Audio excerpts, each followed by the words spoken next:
Yo. Welcome, everybody, to this week's edition of Week in Review. I am your host, Sarah, out of Syracuse, New York. And I'm surprising because I forgot to mention everybody today's wrestling's Get to Know You Better. Oh. So we're going to go with our favorite pay-per-view this year. Oh. For me, it was, I have to say, usually is my favorite pay-per-view. It was Royal Rumble back in January. Although closely followed up by War Games this past weekend. I'm going to have to go with AEW Revolution. Good one as well. Great. I am Brian Bella from Portland, Oregon, and I think my favorite pay-per-view this year was SummerSlam. So we got a good mix in there. I just like the colors. Also, a big shout out to our friend Daniel here on the show who got married today. Congratulations. Made it to the show. Absolutely. Thank you. Dedication to the family here at BuckleBomb. To the fam. So we're going to, with so many shows this week, we're going to keep things pretty quick. We're only going to go over key moments in the show so we can keep this under an hour. Unlike last time with less shows, we went an hour and a half. So we're going to start out with Sunday's show, which was War Games from NXT. Oh my God, I forgot about War Games. How can you forget about War Games? How can you forget about War Games? You know, we did a watch along. You know, we all enjoyed it, certainly together at least. Yes. I want to give a shout out to every wrestler that got injured at War Games, which was unfortunately a very long list. Candice LeRae, Bobby Fish, a couple other people had some minor injuries, but those were the major ones, I do believe. Thankfully, Bobby Fish is not out for a year like we initially thought, and it's only out for 8 to 9 weeks. Right. And they're calling it like a freak accident. Like apparently part of the cage pierced his tricep or something like that. So totally weird thing. Hope you get better, Bobby. Yes. So leading off the show was the women's War Game match, which to me was match of the night, and they should have closed out with that match. I actually 100% agree. I mean, that was such a phenomenal match. I think nobody knew who was going to win. We were just, all of us were like, ooh, ah. Especially Orlando, who gave us amazing sound effects throughout the night. Yes, Orlando, who's not here, was about, 2-3 minutes behind us?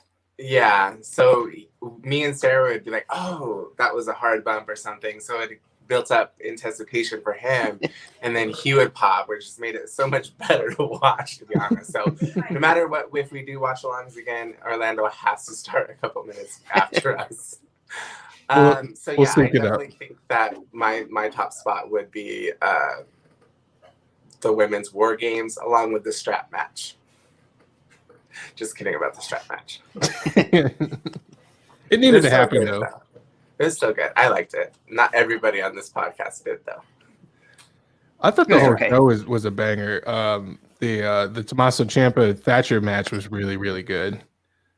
They just basically tried to beat the hell out of each other and then looked at each other at the end. It's a sign of respect. And then we saw kind of more teases of that this week on NXT, so I'm not sure that they're quite done yet. What else happened on that show? And then there was the men's War Games match, which was okay. No, that was phenomenal. It was just that we had the best War Games with the women, so it's really hard to go on after that. Right. And I think that if the women's War Games wasn't there, like we would be like dumbfounded by the men's War Games. I mean, I thought it was exciting. And anytime I can see McAfee get punched in the face is okay with me. Definitely. Yeah, I definitely gained some more respect for Pat McAfee for taking some pretty tough bumps. He's clearly been working on his game. I mean, I'm supposed to hate him, so I guess he's doing a great job. Mm-hmm. We also had the North American title triple threat match, which was a pretty good match in itself. That was an amazing match. I knew that there's going to probably be a title change, even though I went with Ruff just because I was like, I'm going to pull for the little guy. Mm-hmm. But at the same time, I knew that there was going to be a title change. I thought it was going to be Priest, but it ended up being Garganos, who, Johnny, take over. Yeah. But also, we had Austin Theory making his return as a sidekick. Which both of those two, after the big win, had some Twitter things happening. I guess more of Austin Theory's video that originally came out again, and then Gargano's with a 2010 possible tweet. I didn't actually look up to it, but I forgot about all that. I kind of did I did a little research and it was true. Apparently, he's apologized for it at house shows to people that have asked him about it, reporters and stuff, but never really come out on Twitter and apologize for it. So take that for what it's worth. I mean, if we're giving Sammy Guevara a pass for things that he said when he was young, I feel like we have to do the same thing for Gargano in a certain to a certain extent, but that also comes with an apology and comes with saying, hey, look, I said these things that was wrong. I recognize that. I mean, nobody's perfect, and you're gonna say dumb stuff, especially when you're young. I just hope he doesn't still think that way. So for me, the thing is that when you're on, so I agree with Daniel what he's saying 100%. But for me, when you're saying it live, or Sammy said something about, oh, I want to go rape her as a joke, meaning that she's sexy, trying to give it a back ass-handed compliment, which totally wasn't, and everybody knows. But you say that to sound cool or whatever his thing was. That was live on a radio or a podcast, whatever, right? Mm-hmm. So you don't really think. Like, I know how many times I've gotten off a show and was like, oh, I shouldn't have said that. What was wrong with me? Versus something that I tweet or write. That is something that I have sat there and thought about. It's a good point. And hit send. So for me, I don't give the same amount of pass as I do with Sammy. Sammy, I'm like, okay, you're just a young, stupid kid, blah, blah, blah. You said something that you shouldn't have. Lord knows I say shit all the time I shouldn't have. I just generally don't apologize for it. Right. But with the other one, like, you posted something and you never made a public apology for it, right? Is that what you're saying, Sarah? Yeah. I've looked up, did a little bit of research, for maybe about half an hour to an hour, somewhere in between there at different points. It's, he's come out and apologized at certain points, but never gone back on Twitter and apologized. You can post it on Twitter and you can't post it back on Twitter, like going back, then I don't really have much to say about you. We'll just move on from there. Johnny, you got some explaining to do. Mm-hmm. Even if it was 10 years ago. Right. Hopefully Candace maybe changed him into a better man, but who knows? Well, she's a saint. I'm sure she did. Mm-hmm. So for me, War Games out of a 10, I think I said it was about a 4.5. I would say a 4.75 for me. I'll go 4.45. Just to be different. Just to be weird. No, I think it's about a 4.5, 4 to 4.5 show, somewhere between there. All right. So we'll move on to Monday Night Raw. Well, that was great. Okay, what's next? Yeah, right. Although there's a couple high spots in the match. For me, the big part of the night was I had Kofi Kingston beating Shelton Benjamin, and then Cedric Alexander wanting to hog the spotlight. Storyline, of course. Came out and said, no, we're not ending like this. Why don't you come face me like a man? Did, and then lost to Cedric Alexander.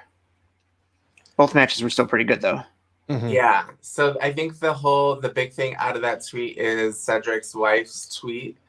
Ended up saying he won, come home, the misses, and pointed towards the crotch area. So, it was a great tweet for after the match.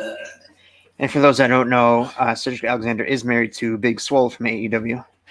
Swole. I know, that's what came into my head right now. That's so funny. I almost started. I thought it was cool. I thought that I think Kofi did a really good job selling that injury. Mm-hmm. I never know if he's actually hurt or not. He's such a good sell. So I like seeing I like seeing Cedric get a win there. Is that 2 weeks in a row Cedric Alexander's gotten a win? That is. Good job, Ced. I just hope this whole thing is all built around just putting over Cedric Alexander. Yeah, certainly I would say probably by Royal Rumble he's out of the Hurt Business. Or at Royal Rumble, maybe. I think that's probably pretty accurate. So another big point in the show, and otherwise mundane type show, We had the handicap match between Drew and Sheamus against Miz, Morrison, and AJ Styles. And of course, towards the end of the match, you had Sheamus hitting Drew McIntyre with a bro kick. That's when they lost. And then there was the fight backstage, furthering the storyline of when will Sheamus turn on Drew. Royal Rumble. Yeah, I wonder if they're setting that up for either Royal Rumble or even for Mania, actually. I was about to say, what if Sheamus wins the Royal Rumble? No, that's what I'm saying. I think that the match is going to happen, or the big build up, the finale of it is going to happen at Royal Rumble, and I think we're going to see those two go up against each other in, what do you call that place? WrestleMania. What's that big giant show? Yeah. So then the last part, you had the main event, Randy Orton versus Bray Wyatt. It was cool. You know, I guess it technically ended in a no contest because, you know, the lights go out and Bray turns into the Fiend and we get a mandible claw. The interesting thing is, though, like, since Randy has now taken the mandible claw from the Fiend, does he change now, or does he start changing slowly? Is it an immediate change, and what do you change him to? Because that seems to be what happens with everyone that takes the mandible claw that's not a legend. Even if they're not a legend, they still change. Look at it. Miz changed a little bit. Alexa Bliss changed. Finn Balor. I mean, like, everyone that's, you know, taken that claw has completely turned. Seth, Daniel Bryan, Braun Strowman. Mm-hmm. So it's kind of interesting. I wonder what they're going to do with Randy. Maybe he's already such an asshole, it won't have an effect on him. Yeah, right. He's just such a dick again. He's immune to the claw. For me, unpopular opinion here, I'm not a big fan of the whole Fiend gimmick. So for me, this is just kind of whatever. Let's see what happens. Oh man, I still love you. The shade. Well, you know, I'm obviously a huge fan of the gimmick, but I don't. You know, after Hell in a Cell last year, they really did kind of kill it for me, and for a lot of people. I mean, I still love it. I still tune in. I think Firefly Funhouse is great. I love that Alexa Bliss is there. And I think if it wasn't for Daniel Bryan, that character would have been completely murdered. So, you know, I just hope that they can continue to make it fresh going forward, and they can give Bray kind of back a little more control, because it's kind of starting to seem more and more like he's not producing all of these sessions like he was at the beginning. So I think there's too many cooks in the kitchen with the Fiend stuff, and you should just leave it up to Bray and let him do his thing, because you've basically centered all of your booking around that. Anything that he does, it has, you know, like we just said, it has changed so many wrestlers, and they still are those people that they've changed into since we've seen the Fiend. Yeah, definitely some very rare, decent booking as far as, you know, long-term story-wise with keeping these characters changed. Right. Yeah. So for me, Raw, I kind of gave it a 2.5 this week. I'll give it a 3. I give it a 3 too. It's passable. Mm-hmm. Yeah. Next up, we had the weekly NXT show. Not really a whole lot happening this week.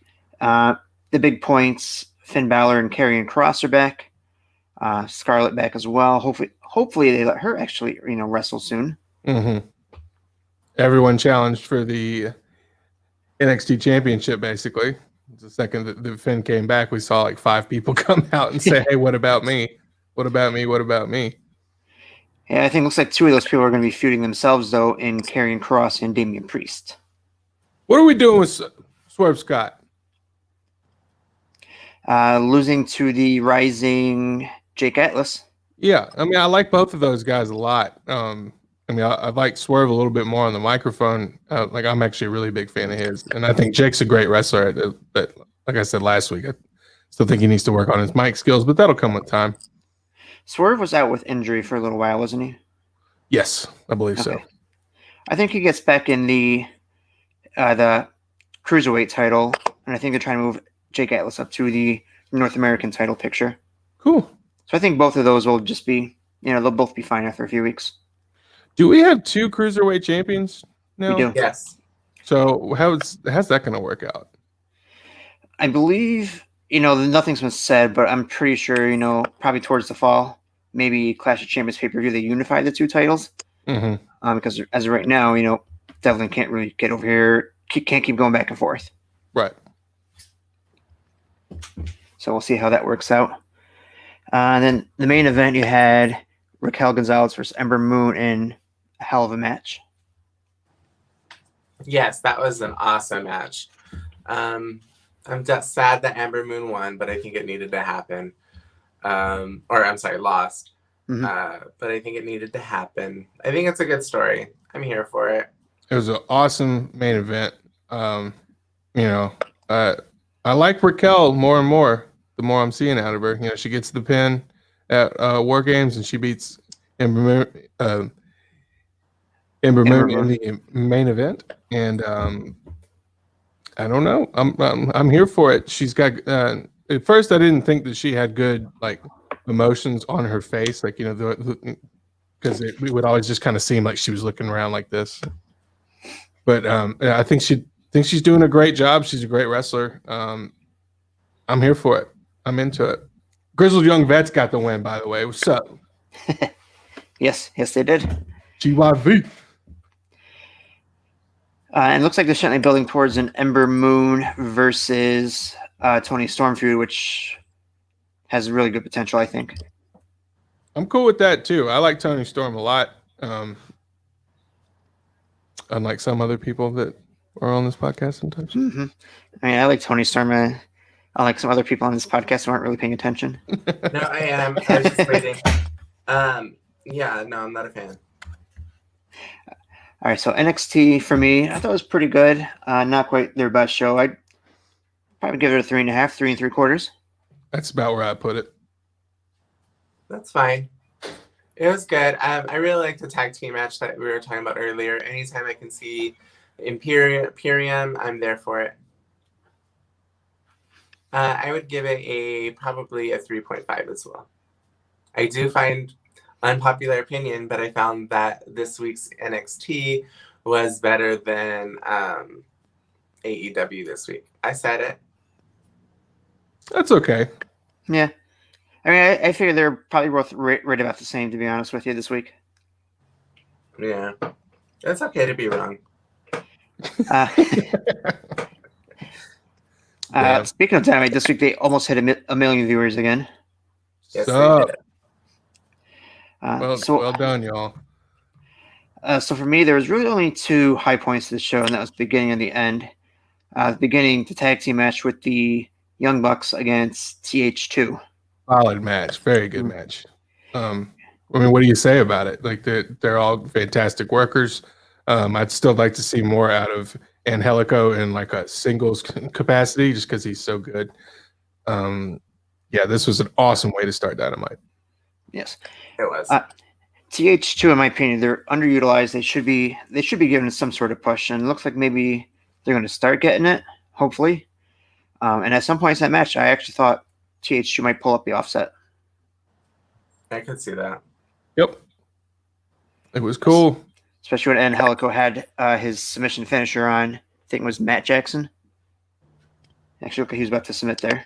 Have you ever seen the video of Angelico? It's a AAA show, and he jumps off this kind of balcony thing into the ring from has to be at least 20 feet in the air. It has to be the same height that Cody jumped from the cage against Wardlow.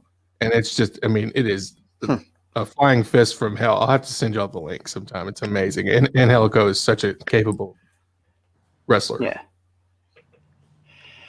So we're going to upset Daniel here a little bit. We'll talk about this Sting segment. I have a lot to say about this. Go for it.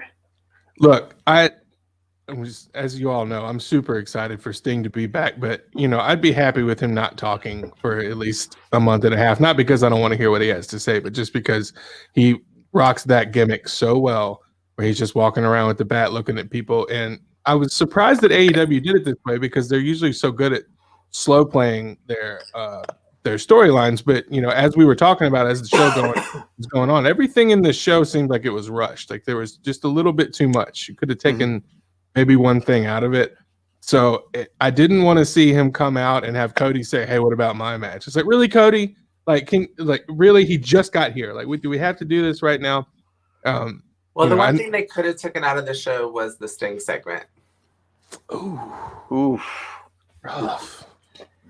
Shade.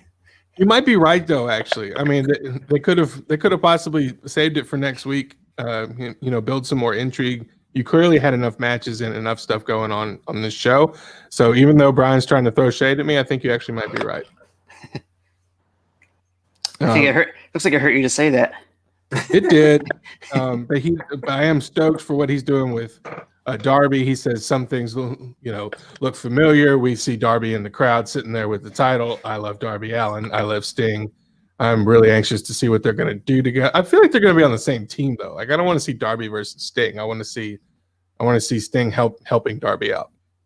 Is it surprising that we're talking about Sting getting in a wrestling ring at the age of 61? Of course it is. And it's always going to spark tons of a debate. Should we see this? What about Undertaker versus Goldberg? All of those things, can kind of come to mind. But I think that look at the Rock and Roll Express. Rock and Roll Express are still wrestling at their age. Well, yeah, he can still go. Mr. Morton can still go. So, I mean, hey, all about it. I'm stoked that he got the surgery. I'm excited that he's here. I know that AEW is smart enough to not overutilize him, and I think it's going to work out. I don't care about how old he is as long as he can still move in the ring.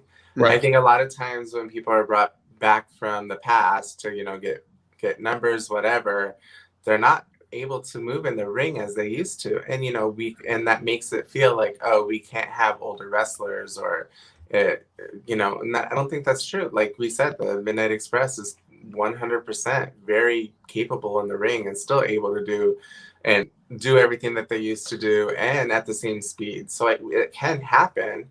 Also, I do want to say that Medusa is a little upset, saying, how come all the other older wrestlers are able to come in and wrestle, but the women are not able to at their age? It's a good point. She has a good point. Very good point.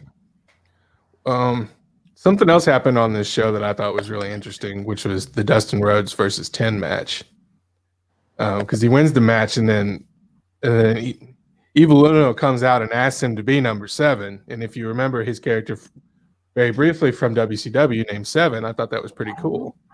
Oh yeah, I didn't even catch that. Like I heard him, to say, "Why don't you be number 7?" Never made that correlation. Interesting, very very interesting. Because we all thought that it was going to be Hangman, but maybe it's Dustin. What if it's both? What does Brian think? I don't know. I don't think he's going to officially join Hangman. That is, I don't know. Maybe Dustin. I can see Dustin turning. I can see him doing that and then painting his whole face again. But the thing is, like, I know that the Dark Order were meant to be heels, but they're doing a horrible job at making me hate them because their backstage antics are hilarious. We have I can't think of his name. Silver, who's just hilarious. Like, give him the mic all the time. BTE was hilarious this week when they all passed out drunk waiting for Hangman. So funny. Or Hungman, as they said. Hungman. Yeah. Super dick party. Yeah. So, I mean, they're not doing a great job at making them heels. But maybe they don't need to be. Maybe they're like the new modern age DX, where they were bad guys, but they really weren't. The fans were still behind them. Maybe they're going for that. I don't know. Right. So let's play a little fantasy booking for a moment. The speculation, the trios titles will come eventually. So we all assume Sting and Darby are going to team up. Who would you want as a third in that trios? Oh, good question. Goldust. Or Dusty, whatever he's known as now. That's a good answer. Because the first thing you go to is well, who else has face paint? I'm curious to know if the trios belts are going to be intergender. So if I was going to make it interesting, and they were, I'd say Thunder Rosa. That's what I was thinking. If they did intergender, Thunder Rosa would be a good fit. I hope they are. That would be amazing. Mm-hmm. Okay. So for Dynamite, for me, just mediocre show, kind of like NXT this week. I'd probably go about 3.5. Should we talk about Orange Cassidy versus MJF real quick, though? Yes, actually, I completely forgot about that. I have it written down in my notes, too. The Diamond Ring Battle Royal, MJF versus Orange everybody else forgot about it, too. Right. And it was kind of forgettable, honestly. It wasn't the match that I quite wanted to see out of the two. And it's weird because they keep, so last week, we thought that the winner of the Battle Royal was just going to be the winner and they get the ring. And then this week we find out that it's for MJF's ring to retain the ring, not for there to be a second ring, which is what I thought was going on. So, I mean, they're kind of leaving a couple of details out. I think they briefly touched on it last week, but, they didn't really. And, I'm going to have to try to remember this, for next year's show. Apparently the first time they did it, too, it was the final two meet the following week. Completely forgotten about that. They didn't talk about that ahead of time. So I think they just need to do a little bit better build up next year when they do the Diamond Ring Battle Royal. Yeah. Yep. Yeah. Not their best show. I'm going to give it a 2.5. Damn. I was going to go 3.5. Hold on. If Sting wasn't in the show, what would you give it, Brian? 2.75. Okay, we won't. Like I said in our chat, I think it was you guys. I don't necessarily dislike him. I actually liked it a little bit better than Daniel liked it. I don't know. I guess I was never a fan of him when he was in his quote unquote prime either. So why am I going to like him now that he's bad? That's a good point. Mm-hmm. All right. So next up, we got SmackDown, which I have not watched yet. So this is on YouTube to talk about some of the big points. What match? Anything. I didn't watch SmackDown, so whatever you guys feel was some of the high points. Oh, about that. So I tried to watch last night after coming home after doing 2 14-hour shifts back to back. I fell asleep, so I saw the promo, and then I woke up during the main event. The wrestling on this show was really, really good. The matches were good.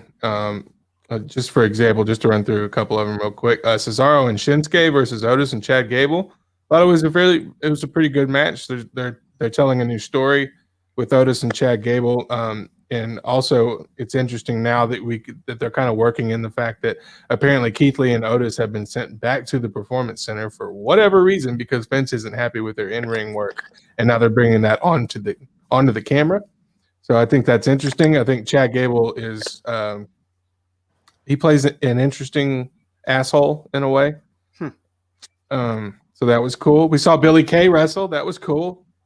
Finally. Even though she was just there to take the pin. Always like to see the Riot Squad.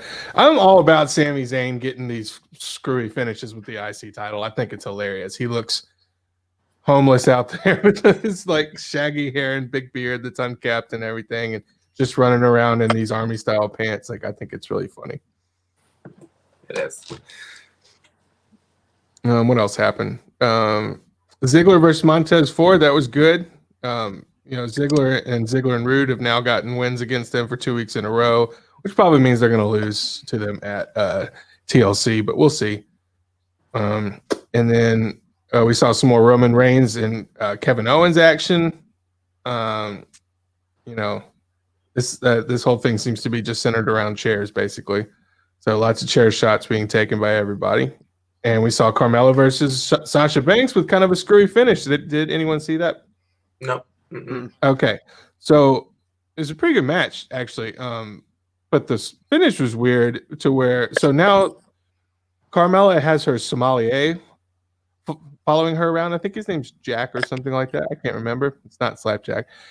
And he, tried to get involved in the match, and then Sasha got upset and started stomping Carmella in the corner, and it immediately became a DQ finish, which was kind of screwy, kind of weird. I didn't like it because they went to it a little bit too quick, and then we saw Carmella beating up Sasha at the end, and that takes us off camera and to the end of the show. So I'm all about their feud. I just thought that why are you having this match now, and why would you have this really screwy finish that's completely unnecessary? I will say I did enjoy her wig though. It's a nice looking wig. Mm-hmm. She did a good job. Sorry, if you're wondering why I'm looking down, it's work stuff that people won't leave me alone about. Well, no, that's fine.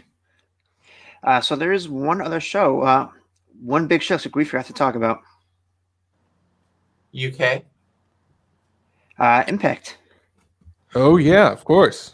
The most anticipated episode of Impact on Tuesday nights ever. Huge turnout for them. I think they said overall 700,000 people after they added everything up. Mm-hmm.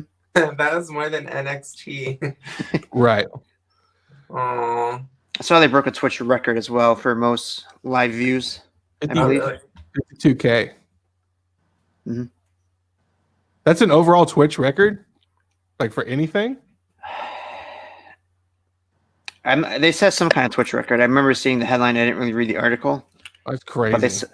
I don't know if it was their own personal record or if it was an overall Twitch record. Well, it's definitely their personal because they only usually get about 3K per week on Twitch. Mm-hmm. And they got like at one point I saw like it was at 56,000.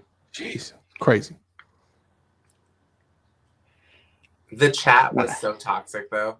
Oh my god, it was so bad. I couldn't even look at it. Yeah, it's just you can't put 50,000 wrestling fans in one place and expect to get some good wholesome conversation. That's for sure. Mm-mm. We have a hard enough time with just the three of us. Yeah, for sure. My favorite was the women's tag match. That was a good match. Yeah, it was Taya Valkyrie and Rosemary, right? Versus Kim. Versus Sorry, go ahead. Yes, you're right. Sorry. I was like, wait, that was UK, but I'm thinking of a different Valkyrie. So much wrestling. Yes, you're 100% correct. It was, I don't even remember at this point. It's been a long week. Taya Valkyrie and Rosemary versus Kimberly, and was it Deonna Purrazzo? Yes, it was. Cool. Yeah, I remember stuff from Impact. What's up? I actually saw a part of that match, so I'm like, oh, yep, it was Deonna Purrazzo. Remember, we debated about her entrance, I believe, in the chat. No, just her outfit. Yeah. It was a good show. Mm-hmm. I wasn't crazy about the Omega segment. I mean, I like it, for where it's going.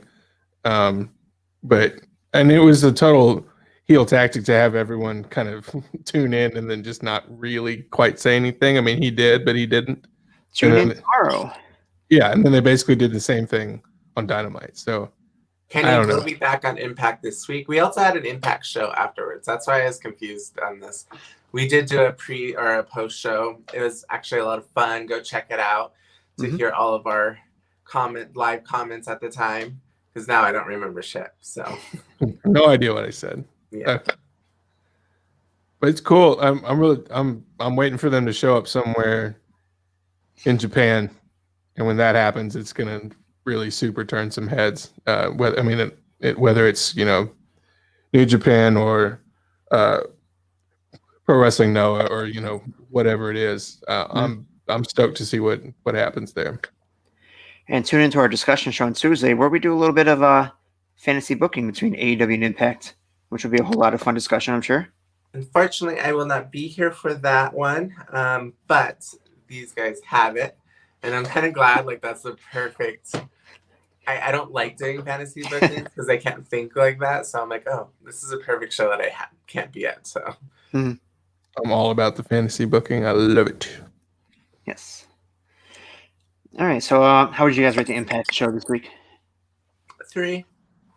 Yeah, it's got to be 3. I mean, I don't really watch Impact, so I just kind of have to judge it as it is and can't really compare it to previous week's shows. But I mean, I'll definitely be watching next week. And should probably start making it part of my wrestling diet, as if I didn't have enough to watch. But that's what's another 2 hours? There's a pay-per-view on this week as well. Yep. Or tonight. That's what I meant to say. Final Destination. Dun, dun, dun. Dun, dun, dun. Because I remember when Daniel said that he was going to get married, and I was like, the 12th. And I kept thinking there's something happening on the 12th. And I was like, you can't get married that day. I'm sorry. Yeah, why is it called Final Destination on the day I get married? At least it's not called like Lockdown or something. Oh God. Super J Cup was that last night or is it today?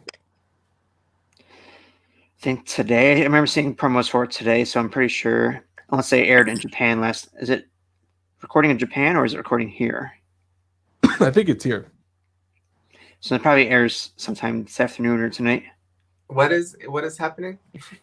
The Super Junior Weight Cup. Oh. It's New Japan. Yeah, Leo Rush, Blake Christian. It's gonna be cool. Which was a fantastic match on GCW Slime Season that we also all watched together. Yes, actually, it's still live. I think you can still watch that. Yeah, go watch it. It's great. The main event between Blake Christian and Leo Rush, aka Blackheart, is absolutely amazing. It was very cool. I would call it one of the best matches of the week in all of wrestling. Agreed. To me, Leo Rush is one of those guys like Randy Orton. When he's really into the stories and the opponents that he's given, he can put on one hell of a show. But if he's not really into what he's doing at the moment, just kind of half-asses his way through it. Right. He was into this one. Yeah. Usually outside WWE, he's really into what he's doing. And Blake Christian is amazing. Mm-hmm. Agreed. So anybody watch NXT UK this week? I'm quite a bit behind. I watched a little bit of it. I tried. I fell asleep. The Jordan Devlin versus Oliver Carter match was really, really good. Great way to start off a show. We saw the first edition of Supernova Sessions, as if we needed another talk show in wrestling. Oh, that was so good, though. I liked it. I did like it. And I didn't watch the women's match. I don't think I watched anything else from this show, actually, but I'm sure the A-Kid versus Tyler Bate was great. Anytime Tyler Bate gets in the ring. I usually watch it, so I'm upset that I didn't. I am going to go back and watch it. I'm sure it was great, though. Yeah, I still have a lot to watch this week. It was Zia Brookside versus I think the other Valkyrie. Isla Dawn. Oh, yeah, that one. That one. So a thought just occurred to me. WWE signed Ben Carter away from AEW. You think they stick him in NXT UK first? No. I hope not. I mean, nothing against that show, actually, and I'm really glad that I'm watching it because they have a lot of really awesome wrestlers on there. But, I would like to see him just go ahead and get started with being amazing because he's already there. He's a fantastic worker.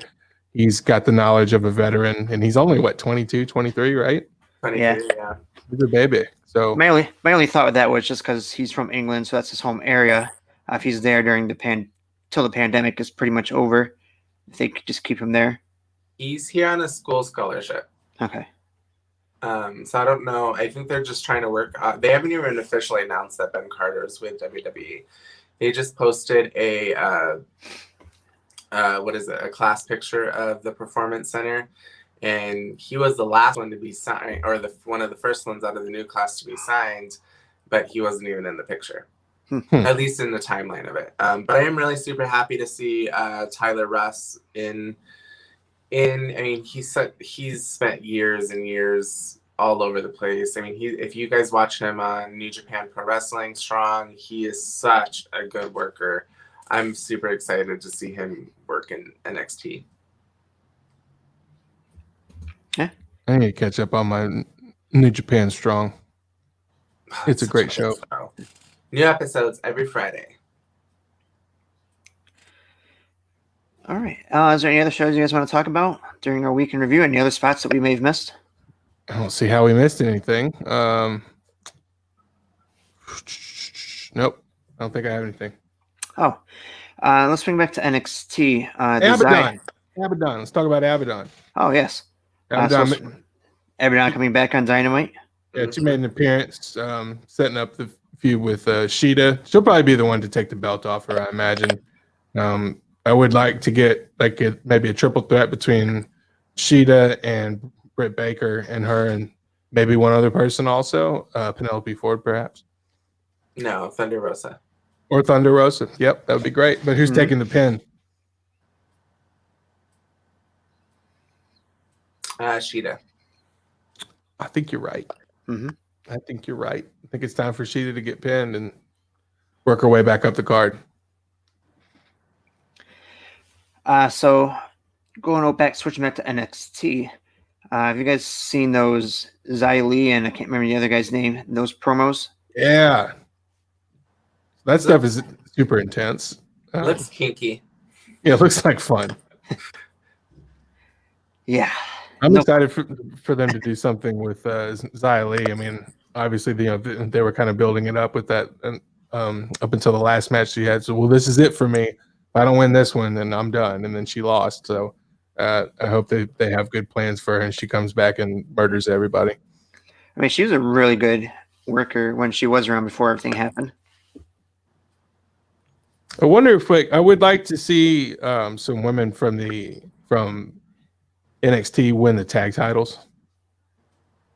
Because I don't know if you're pushing Raquel Gonzalez and then you bring Xia Li back to be a strong force, you would think that they would eventually have a match together too. And then how do you put either one of them over without burying them? So I think it's all very interesting. Wait, what? I just kind of made up a bunch of stuff there. But if you're pushing Raquel Gonzalez right now, but you're also kind of building a storyline for Xia Li where she's doing all this training, like clearly she would come back and win quite a few matches and then she would be on some kind of a push. So I think either her or Raquel are going to be the next person to be the NXT Women's Champion. Oh, okay. I thought I heard you say something about tag team champions. That's why I was confused. I did. So so I'm also kind of wondering if they're going to take that approach and possibly pair her with somebody and try to get those belts onto NXT for a second, as if they need more belts. But what if they do Xia Li and Dakota Kai as a new version of Team Kick to win the tag team titles? I'm way into that. Mm-hmm. Totally cool. Super fine with that. All right, so I guess this looks like a good time to end here. Are we doing an Impact reaction show tonight for the pay-per-view? It depends. I think so. I think Daniel's going to be off celebrating his wedding. I think it really depends on Orlando because he's kind of our go-to person that knows all Impact. So if he's down, sorry, I'm trying not to yawn and I'm yawning anyways. So yeah, if he wakes up in time, I would love to do a post-show about it. I think we're probably going to do kind of a watch-along privately, obviously, because we can't air that on with you guys or all of us, however I'm trying to say. There's English that's trying to be spoken and it's not coming from me. More coffee, please. Yes, more just some coffee. That's it for me. I'm going to stop talking because I'm going to keep rambling. All right, so we'll end it here. We may do a reaction show. We'll post it on the website if we do. If not, you can check back in tomorrow. We'll be doing some kind of top 5 show at some point. I'll post in the morning what time we're going to do it once we all check our schedules. If not, 8 p.m. Eastern on Tuesday for a discussion show. You can check us out at BuckleBomb ENT on Twitter. Me at HTC_Sarah GNW. Of course, you can find us on Apple and Spotify podcasts, as well as some of the other smaller yet still big podcasts. Of course, BuckleBombEntertainment.com. Yeah, follow us on all the social media. I mean, you can also find me at DMC Grizzle and all the stuff, but it's really important that we get those likes and those shares from BuckleBomb ENT Entertainment. It's very important. We need your help. Also, probably our biggest platform would be Facebook, and you can find us under BuckleBomb Entertainment there. And you can also find me on Twitter at BrianBellaBBE. Also, we did get our first Apple review on our podcast. Was it Dallas or was it Daniel? No comment that I could see, just a rating, and of course, we got 5 stars. Yeah. Hey. So we will check you guys out next time. Thanks for joining us. Check you later.